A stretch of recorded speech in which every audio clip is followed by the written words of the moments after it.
Bertemu kembali, Saudara. Fenomena lubang raksasa di Desa Pondok Balik, Aceh Tengah meluas hingga mendekati tower sutet milik PLN. Khawatir mengancam pasokan listrik, PLN mulai membangun tower darurat.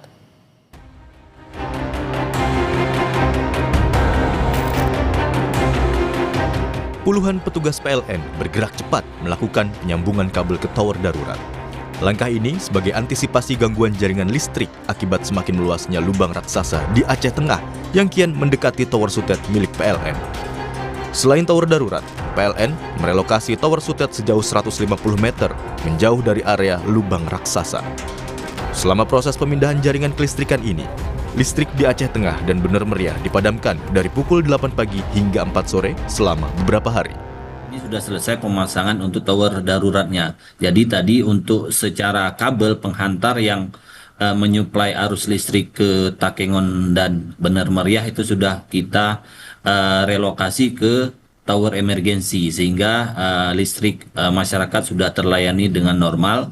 Kejar-kejaran dengan waktu nih. Jadi kita memang ya, karena dampaknya semakin luas setiap hari, jadi sekitar malam jam 2 itu selalu terjadi penambahan luas lubang tersebut. Jadi target kami untuk yang sudah kami pindahkan kabelnya itu, tower tersebut akan kami bongkar secara utuh keseluruhan.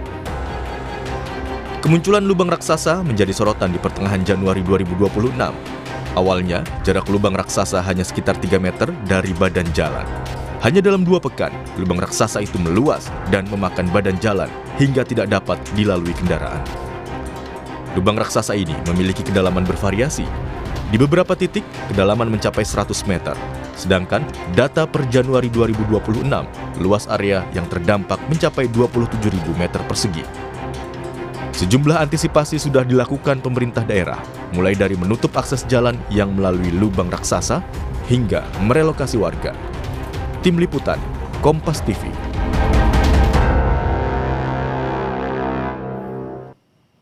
Terbentuknya lubang raksasa atau sinkhole di Aceh Tengah semakin meluas.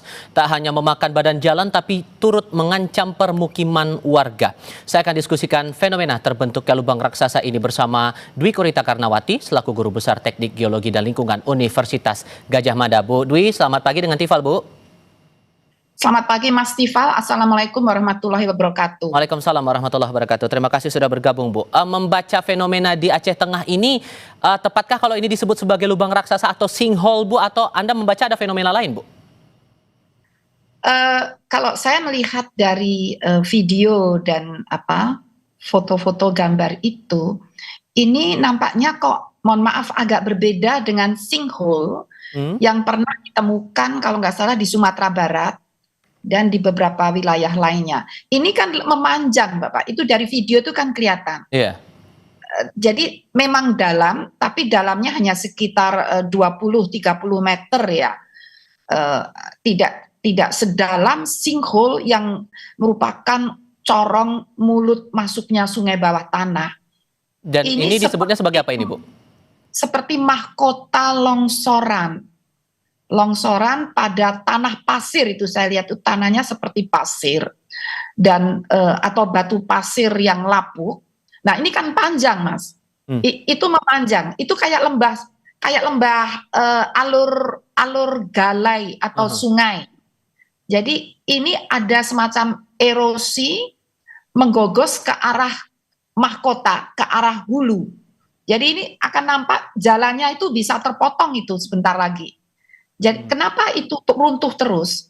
Karena material tebingnya itu kohesinya sangat lemah. Itu seperti pelapukan batu pasir atau bahkan sudah menjadi tanah pasir. Nah, ini kan memanjang, Pak. Jadi itu semacam lembah alur sungai yang menggogos ke arah hulu. Itu kita lihat. Kalau sinkhole itu ke arah vertikal, ke arah dalam, masuk ke dalam sungai bawah tanah pada kedalaman bisa mencapai 100 meter lebih. Kalau ini tidak sampai 100 meter, ini hanya puluhan meter. Sehingga fenomenanya ini adalah semacam gerakan tanah, longsor tebing. Kenapa longsor terus-menerus? Karena barangkali pernah ada getaran gempa di sekitarnya. Coba nanti dicek datanya, dugaan saya pernah ada getaran gempa meskipun tidak dirasakan oleh manusia.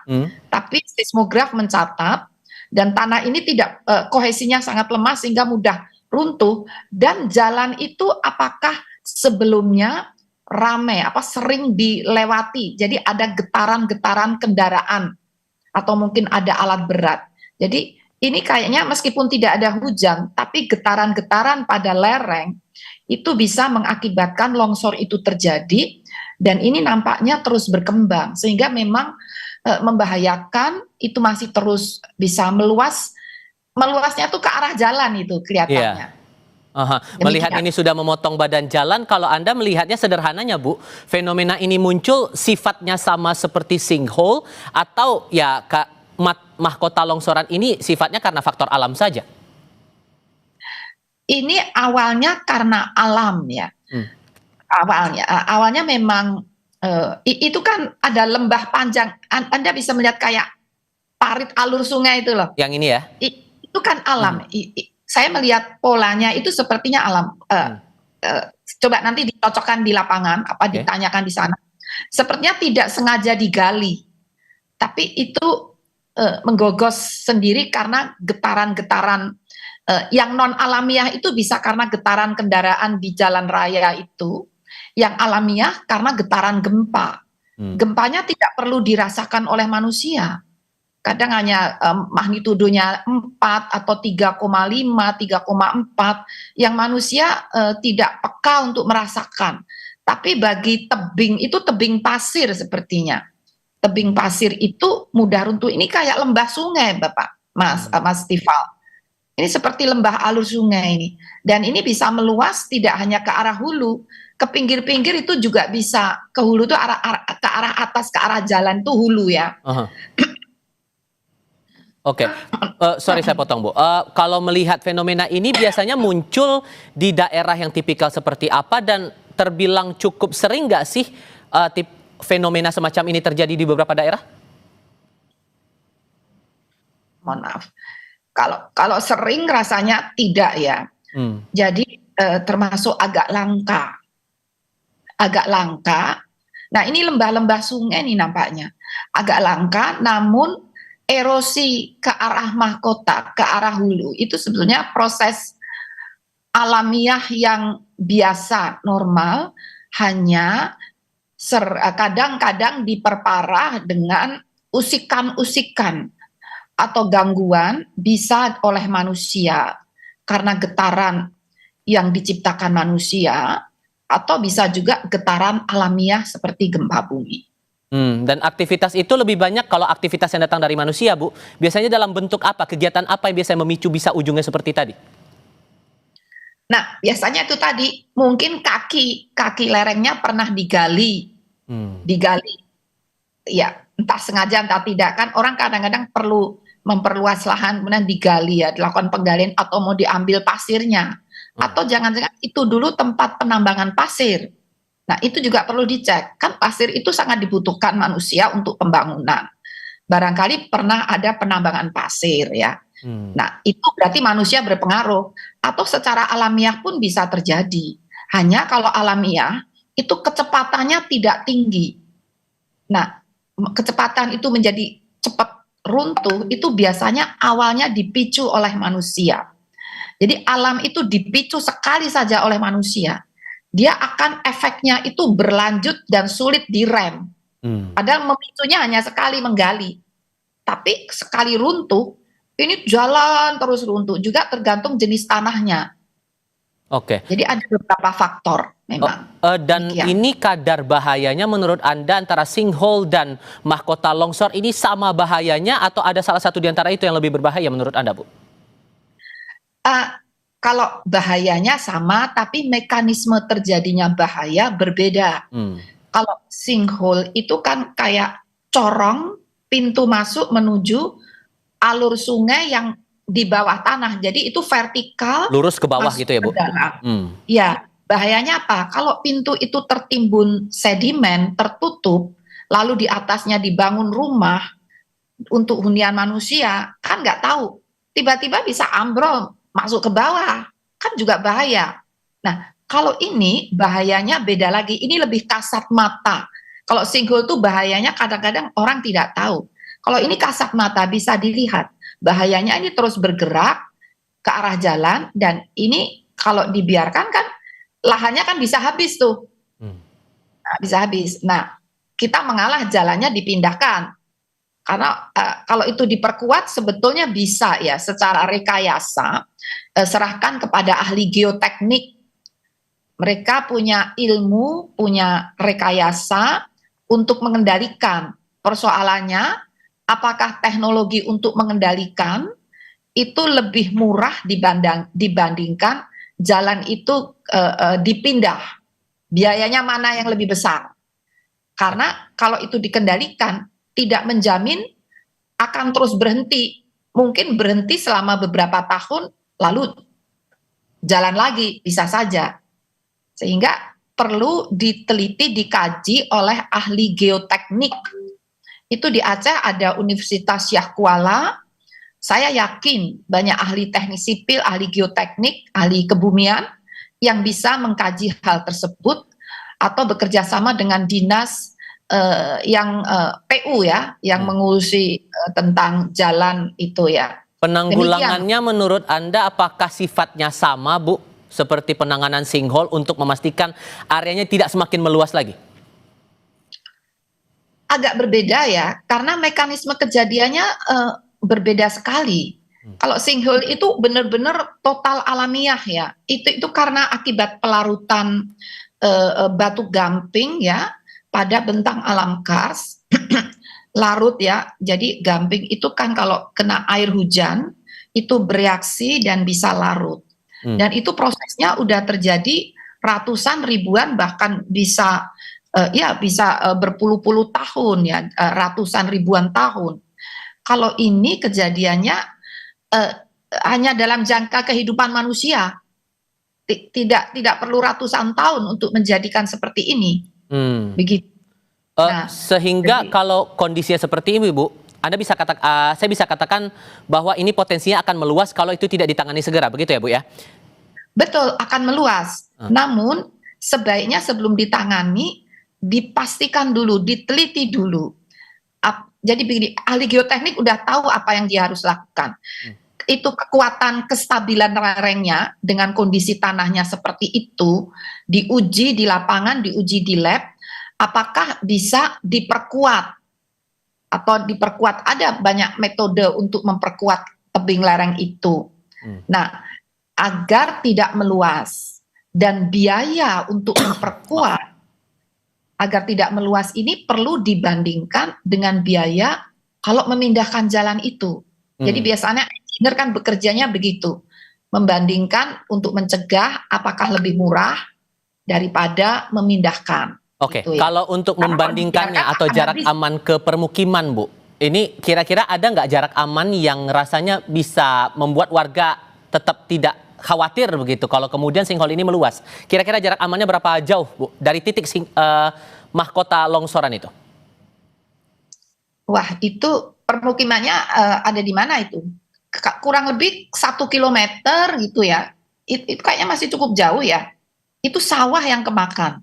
Jadi kalau permukimannya mungkin 1 kilometer lebih ya. Kalau masih 1 kilometer lebih, itu kira-kira insya Allah ya. Makanya itu harus diukur Bapak, Mas Tifal. Ada perhitungannya lebih dahulu. Jadi kondisi tanahnya seperti apa ya. Nanti bisa dihitung kecepatan berkembangnya seberapa cepat, lalu bisa ditentukan berapa jarak amannya. Jadi saya menjawabnya juga tergantung hasil pengukuran Analisisnya lagi ya, Bu?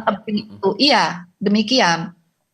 Tapi akan makan waktu berapa lama ya, Bu, untuk menganalisis ini, dan rasa-rasanya ini kan sedikit banyaknya warga bakal pikir-pikir ini aman nggak ya tempat saya, atau mungkin aktivitas ekonomi warga di sekitar situ kira-kira aman nggak ya? Apa langkah yang bisa diambil warga untuk bisa tetap tenang, antisipasinya juga lebih kuat? Sebaiknya jangan mendekat ke sana ya. Sebaiknya jangan mendekat ke sana, dan ini tentunya pemerintah setempat ya, dinas terkait yang melakukan tindakan segera diuji lab ya. Uji labnya tuh mudah, paling seminggu selesai untuk uji lab ya. Kemudian dianalisis oleh ahlinya, itu ahli geoteknik. Di Aceh banyak ahli geoteknik, serahkan ke Universitas Syah Kuala di lab geoteknik. Insya Allah 1 bulan mereka sudah bisa ya, kalau tidak banyak antrean ya. 1 bulan itu insya Allah ahli geoteknik sudah bisa menghitung berapa kestabilan lerengnya, lalu kira-kira curah hujan, ini padahal nggak ada hujan kan, kira-kira perkembangannya akan seberapa cepat. Nah setelah diketahui kecepatan perkembangannya, lalu diperhitungkan apakah bisa itu dicegah, diperkuat lerengnya, apakah bisa secara rekayasa. Nah itu ahlinya akan menjawab bisa atau tidak. Nah, kalau ternyata berkembang terus, ya dihitung kecepatan pergerakannya. Tapi semua itu harus berdasarkan perhitungan, diawali dengan mengambil sampel tanah atau mengukur kekuatan tanah pada tebing, dan itu harus hati-hati. Karena tebing itu bisa runtuh, sedang diukur di situ, tiba-tiba yang ngambil keruntuhan. Nah, naudzubillah min dzalik. Jadi ini memang harus hati-hati. Tolong serahkan ke ahlinya, itu pakar geoteknik ya, pakar geoteknik yang ada di sana itu, jadi baru diputuskan. Tapi ini sebaiknya dinas terkait yang ikut terlibat melakukan, karena ini kan bagian dari tanggung jawab negara ya, seperti itu. Demikian Mas. Sederhananya, ini terakhir Bu, sederhananya warga perlu khawatir tidak dengan fenomena ini? Tidak perlu panik, khawatir oke lah ya, khawatir kan wajar ya, kita tinggal di situ. Tidak perlu panik, maka solusinya jangan menonton di situ, jangan jauhilah. Jadi itu sebaiknya ditutup zonanya, karena pinggirnya itu masih bisa bergerak. Tergerus lagi ya. Yang khawatir anak-anak kecil kan nggak ngerti, main-main di situ, panjat-panjat, itu yang bahaya. Jadi terutama warga itu anak-anak yang nggak paham bahaya itu tetap harus diamankan. Sebaiknya ditutup zona itu untuk sementara, jangan didatangi biar nggak ada anak-anak bermain-main ke sana. Demikian. Antisipasi harus, tapi panik jangan, karena harus ada penanganan serius. Itu dia. Ya. Apapun fenomenanya, tetap percayakan pada yang ahli dan menunggu apa kepastian terkait dengan fenomena ini. Bu Dwi, terima kasih banyak sudah berbagi perspektif bersama kami. Selamat pagi ya Bu. Assalamualaikum.